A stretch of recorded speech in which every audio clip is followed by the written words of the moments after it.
इनकी लाइफ सतरंगी है, इनकी लाइफ का कोई एक रंग नहीं है। जी हाँ, हम बात कर रहे हैं मिल्खा सिंह की। तो चलिए फरहान से ही जानते हैं कि ये सतरंगी लाइफ क्या है। Welcome to Zoom first. Thank you very much. क्या है सतरंगी लाइफ मिल्खा सिंह की? मिल्खा सिंह की सतरंगी लाइफ के बारे में आपको जानने के लिए तो पिक्चर देखनी पड़ेगी, इसलिए हमने ये फ़िल्म बनाई है ताकि आप जिन लोगों को उनके बारे में ज़्यादा नहीं पता, हम सबको उनके स्पोर्टिंग अचीवमेंट्स के बारे में पता है, उनके एथलेटिक अचीवमेंट्स के बारे में पता है, लेकिन उनकी ज़िंदगी में जो ऐसी घटनाएं हुई या जो इवेंट्स हुई, जो उनके हाइलाइट्स हैं या जो लोएस्ट पॉइंट्स हैं, उन्हें देखने के लिए, उनसे सीखने के लिए, उनसे इंस्पायर होने के लिए आपको फ़िल्म देखनी पड़ेगी। तो ओके, आप जब आपने इस कैरेक्टर को प्ले किया तो आपकी क्या फीलिंग्स थी एंड किस तरह से आपने इसे आगे बढ़ाया? क्योंकि हमने सुना बहुत सारी मेहनत हुई है।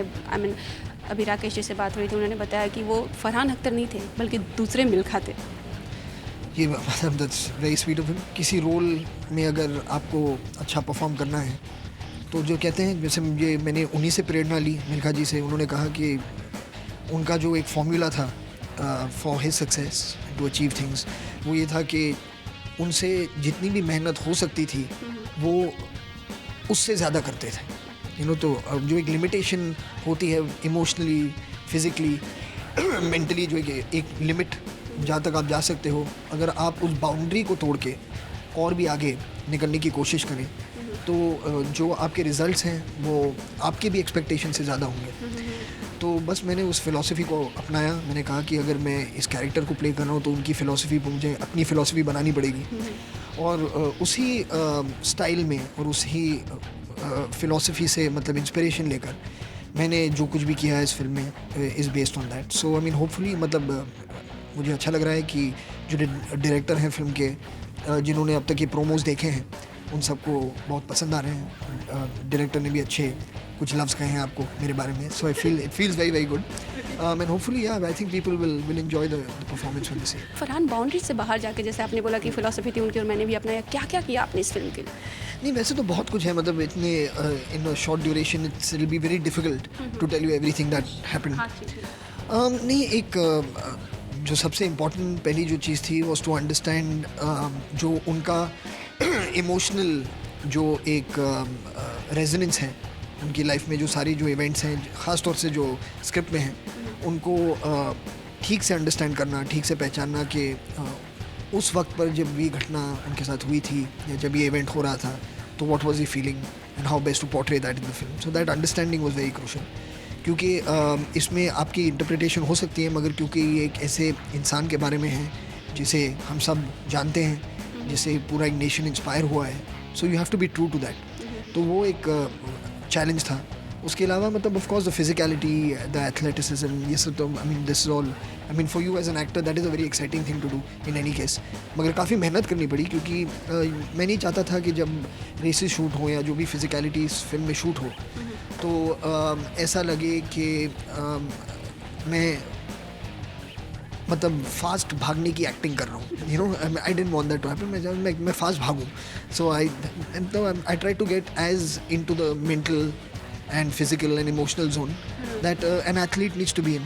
So all that required a lot of work, but like I said, जो जब एक पर्पस हो लाइफ में कि, और इस फिल्म का एक बहुत स्ट्रॉन्ग पर्पस है, और जो मिल्खा जी ने हमें वो पर्पस दिया है कि वो चाहते हैं कि जब लोग यंग एथलीट्स, जो आज की पीढ़ी हैं, छोटे लड़के छोटे लड़कियाँ, जब इस फिल्म को देखें तो वो इंस्पायर हो कि हमें भी एथलेटिक्स में कुछ करना है, because that's his greatest dream कि इंडिया कभी ना कभी एक इंडिविजुअल गोल्ड मेडल एथलेटिक्स में लाएगा।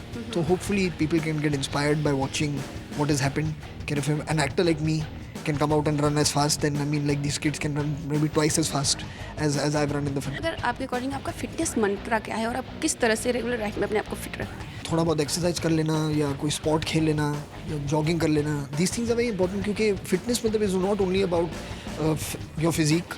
मतलब जब आप थोड़ा बहुत अपना ख्याल रखते हैं तो यू जस्ट फील बेटर, मतलब आपका मूड अच्छा रहता है, जो आपका एक एटीट्यूड रहता है वो पॉजिटिव रहता है। So all these things are equally as important, specially जब आप एक ऐसे इन्वायरमेंट में काम कर रहे हो जो ज़्यादातर फिल्म मेकिंग इज़ बड़ा स्ट्रेसफुल प्रोसेस।